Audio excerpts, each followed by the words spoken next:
વડોદરા મહાનગરપાલિકાની સામાન્ય સભામાં પાણી ભરાવાના મુદ્દે ઉગ્ર બોલાચાલી। વડોદરા મહાનગરપાલિકાની સામાન્ય સભા દરમિયાન કોર્પોરેટર આશિષ જોશી અને મ્યુનિસિપલ કમિશનર દિલીપ રાણા વચ્ચે પાણી ભરાવાના મુદ્દે ઉગ્ર બોલાચાલી થઈ। આશિષ જોશીએ કમિશનર પર પાણી ભરાવાના પ્રશ્ને યોગ્ય કાર્યવાહી ન કરવાની ફરિયાદ કરી, જેના કારણે સભામાં તણાવભર્યું વાતાવરણ સર્જાયું।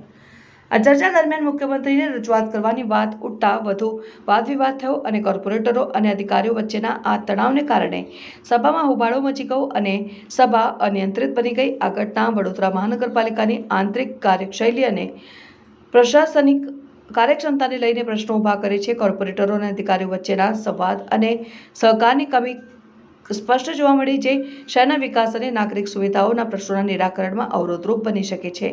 આવી ઘટનાઓ વડોદરા મહાનગરપાલિકાની કાર્યક્ષમતાને અસર કરે છે અને નાગરિકોની સમસ્યાઓના સમયસર નિરાકરણમાં વિલંબ સર્જે છે। આથી જરૂરી છે કે કોર્પોરેટરો અને અધિકારીઓ વચ્ચે સંવાદ અને સહકાર વધે, જેથી શહેરના વિકાસ અને નાગરિક સુવિધાઓના પ્રશ્નોનું યોગ્ય નિરાકરણ થઈ શકે। મારા ત્રણેય સાથી કોર્પોરેટર બી હાજર છે અને વોર્ડ નંબર 5, 6, 14, 15 અને 16માંથી પાણી મહાનગરના નાળામાં પહોંચે છે। માન્ય બાળુભાઈએ જે હમણાં વિઝિટ કરી હતી, કોઠી ઢાળથી નાની શાક માર્કેટ સુધીનું પાણી પણ મહાનગર જાય છે। સંગમ 4 રસ્તાથી પરિવાર 4 રસ્તા આજવા રોડ થઈને પણ પાણી મહાનગરમાં જાય છે। આટલા મોટા વિસ્તારનું પાણી જો જતું હોય તો એ વ્યક્તિએ સિરિયસ લઈને અમારી સાથે આવવું પડે, પણ આટલે નથી આવતા। અને આજે જ્યારે અમારે રજૂઆત કરી ત્યારે મેયરશ્રી અમને ખાતરી આપી કે હમણાં અમે સ્થળ વિઝિટ કરીશું।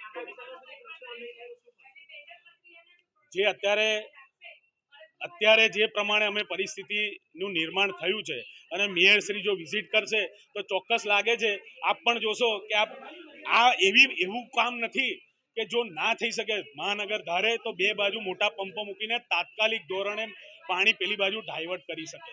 પણ મેં એમને એ જ કીધું કે માનનીય મુખ્યમંત્રી સાહેબનું નામ વચ્ચે ના લાવો અને તું તારી નહીં કરવાની। હું કહીશ, માનનીય મુખ્યમંત્રી સાહેબના ઓફિસને ધ્યાન દોરીશ। પ્રાર્થના સંદેશ ન્યૂઝની તમામ લેટેસ્ટ અપડેટ્સ માટે ચેનલને હમણાં જ લાઇક, શેર અને સબસ્ક્રાઇબ કરો।